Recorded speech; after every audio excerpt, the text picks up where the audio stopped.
महाराज जी कृपा करके इस मन पर शासन करें, ये सुबह ब्रह्म मुहूर्त में उठने ही नहीं देता, उससे नाम जप में पूरा नहीं हो पाता। और आपकी लगन कमजोर है बच्चा, नहीं हमारा मन सोने नहीं देता।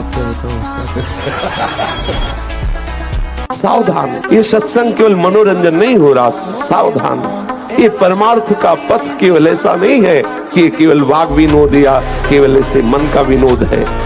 मन को मारना, हर इंद्री के वेग को सह जाना, तभी हमारा गोविंद उसके अधीन हो जाता है। ये खेल है। बातें प्रेम की ऊंची ऊंची करते हैं और बस स्थिति कहाँ है अपने अपने हृदय की देख लो। हमें स्थिति चाहिए, बातें नहीं। बातों से पेट नहीं बढ़ता, बातों से प्रीति नहीं होती, स्थिति चाहिए। जब तक आप सिद्धांत को नहीं समझोगे तब तक बातें ऊंचे सहचरी भाव की, गोपी भाव की, सखा भाव की, और स्थिति नहीं है एक साधारण धर्म की। जो व्यभिचारी है, जो मनमुखी है, जो स्वेच्छाचारी, वो कौन से भाव में बैठा है? देह भाव में। देह भाव का तो पूरे संसार में ही प्रचार प्रसार हो रहा है। देह भाव ही तो दुर्गति का कारण है। मन हमें कैसे दस्तखत करने के लिए राजी करता है? कुछ नहीं बिगड़ेगा, बस देखना है। जहां इसको विषय संयोग होने का अवसर दिखाई दिया, तहां ये मन बुद्धि को इस तरह से आकर्षित करता है कि सुना है शास्त्र और गुरुजन कहते हैं कि सुख नहीं है, पर अगर हम इसे एक बार भोग लेते हैं तो हमें पता चल जाता है कि सुख नहीं, फिर हम अपने मन को समझा देते हैं। यही हमारे फंसाने की चाल है। ये तो बल है ही है, अध्यात्म बल भी जागृत होता है। जब आप गंदी बातें नहीं करोगे, मन साफ होगा ना, बहुत अच्छा। एक बार हाथ रख दिया नीचे तो लगातार 11,000 सपाटे लगा सकते हैं। ये दुनिया का 8वां अजूबा है। और ये बालक केवल गाय का दूध पीता है और गौमूत्र पीता है और अखंड ब्रह्मचर्य का पालन करता है। और इस प्रकार गाय के दूध और गौमूत्र की ताकत देखिए कि ये विश्व विजेता है, इसे कोई हरा नहीं सकता। अभ्यास, प्रमाद स्थिति नहीं, भोगों में मनोरंजन नहीं, अभ्यास।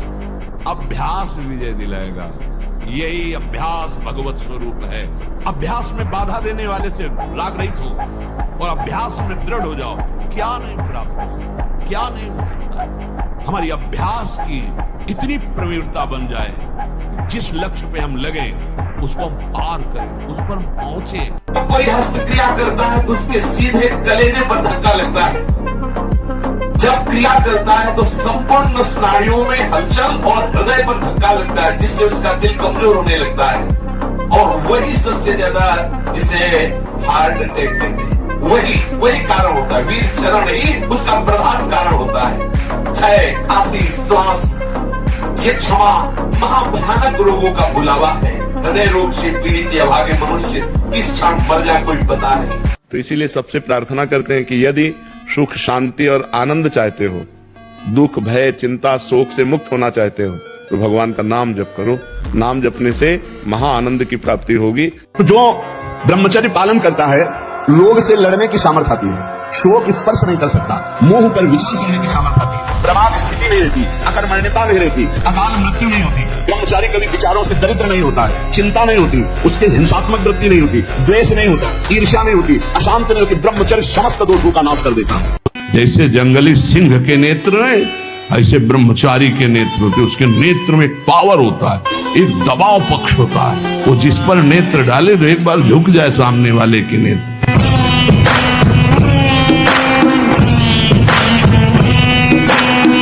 ये जो ऐसे बैठे हो, लार बह रही है, ये सब ब्रह्मचर्य वो एक तेजोमयी ज्वलंत शक्ति है। ब्रह्मचर्य एक अलग दिखाई देगा आपको भी, आग अलगे, आग नहीं दिखाई देती जैसे, ऐसे ब्रह्मचारी आग होता है। आग दर्शन से, संभाषण से, स्पर्श से दूसरों के पाप नष्ट कर दे। अपने आप कोई भी रोग, कोई भी शोक, कोई भी ताप उसे स्पर्श नहीं कर सकता। वो एकदम हर समय फूल जैसा रहता है, क्योंकि ब्रह्मचर्य स्थित है। कोई पराजित हो जाता है, इतना निराश हो जाता है, ऐसा क्यों हो रहा है? पराजय कोई बड़ी बात है? अगर जय है तो पराजय भी है, दिन है तो रात भी है, हमें दोनों को बराबर निपटना है। सुख दुखे समे कृत्वा लाभा लाभो जया जयो। जय और पराजय, सुख और दुख और लाभान, दोनों में हम समान रह करके अपने कर्तव्य का पालन करते हुए कभी निराश और उदास और हताश नहीं होंगे। हम राष्ट्र सेवा करेंगे, समाज सेवा करेंगे, भगवत सेवा करेंगे। हम भगवान के अंश हैं। एक बार हारेंगे, दूसरी बार ऐसे पैर जमाएंगे कि हम आगे निकलेंगे। कम से कम 1500 दंड बैठक मारियो, फिर 2-4-6 घंटे पद्मासन सिद्धासन में नस नाड़ी एकदम शुद्ध है, तब वो ब्रह्मचर्य लगना चाहिए कि ब्रह्मचारी जा रहा है।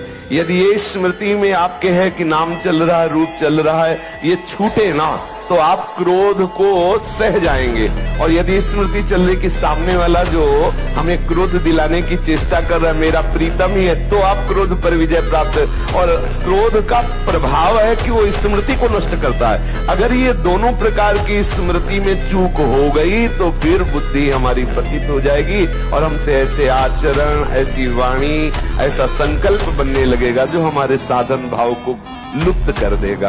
कोई भी दोष शुक्र शनिचर राहु केतु कुछ किसी की ताकत नहीं कि भगवान के नाम जप करने वाले का बाल बांका भी कर सकते। अगर हम धर्म से किसानी करते हैं, धर्म से व्यापार करते हैं और नाम जप करते हैं तो बिना गंगा नहाए भी भगवत प्राप्ति हो जाएगी।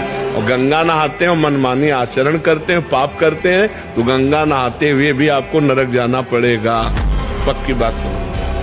चाहे जितने तीर्थ हैं वो सब तीर्थ पाद भगवान के हैं। बिना भगवान का स्मरण किए हुए जीव का परम कल्याण नहीं हो सकता। हाँ, भगवान का स्मरण करते हुए गंगा स्नान करें, लाखों गुना पुण्य बढ़ करके प्राप्त होगा। आप संकल्प करो कि मैं मर चाहे जाऊं, कभी पीऊंगा नहीं, मरना बर्दाश्त करूंगा, पीना नहीं, गलत आचरण नहीं करूंगा, बिल्कुल नहीं करूंगा। वो अंदर एक सॉफ्ट जगह रखता है। हाँ, तभी तो हो सकता है। उसी जगह में प्रहार करो, नहीं, कदापि नहीं, कदापि नहीं। अब कलयुग का प्रभाव बढ़ता जा रहा है। बोलेगा शास्त्र वास्त्र कुछ तुम्हारे कहने से होगा।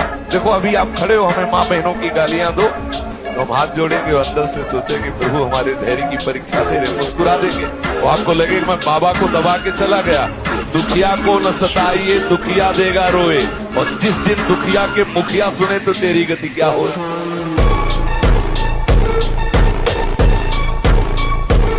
भैया मैं आपके उस रूप को देखना चाहता हूँ जिस रूप में आपने लंका दहन करने के समय कनक भूधराकार शरीरा समर भयंकर अतिबल भी, उनका तुम देखने की क्षमता नहीं है, तो उनका भैया जरूर दिखाओ। तो हनुमान जी ने जे भी अट्टहास किया और रूप बढ़ने लगा, भीम का पाय मार तो वही रोक दिया। बोले अभी पूरा नहीं है, अभी इतना ही है जितने कांप रहे थे भीम।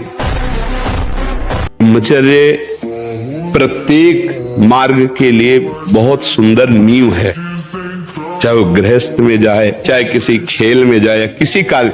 गांव में पहले तो 10-20 पहलवान होते ही थे, अब समय बदल गया है, हमारी राष्ट्र सेवा में है। तो अगर ब्रह्मचर्य तो स्मृतिवान है, धैर्यवान है, बलवान है, तभी वो राष्ट्र सेवा में लग पाएगा। अभ्यास तो इतना विचित्र है भैया कि हमको एक साधक मिला, उसने बताया मैं करता ही नहीं, सोते हुए मेरे हाथ से हो जाता, मैं करता भी नहीं हूं, मुझे सुध भी नहीं रहती। तो हमें पहले तो लगा कि ऐसा कैसे हो सकता है, फिर चिंतन में आया कि अभ्यास के द्वारा हो सकता है। अभ्यास, गलत अभ्यास हमारे जीवन को नष्ट कर देता है। तो क्या हम सही अभ्यास से धीरे धीरे गलत अभ्यास पर शासन नहीं कर सकते? कर सकते हैं। जो 8-10 बजे तक सोता है वो कोई भी वो ब्रह्मचारी रह ही नहीं सकता। आप देखिएगा 3 बजे से लेकर के सूर्योदय के तक अगर आप सोते, आपका स्वप्न दोष बढ़ेगा, आपका संयम बिगड़ेगा।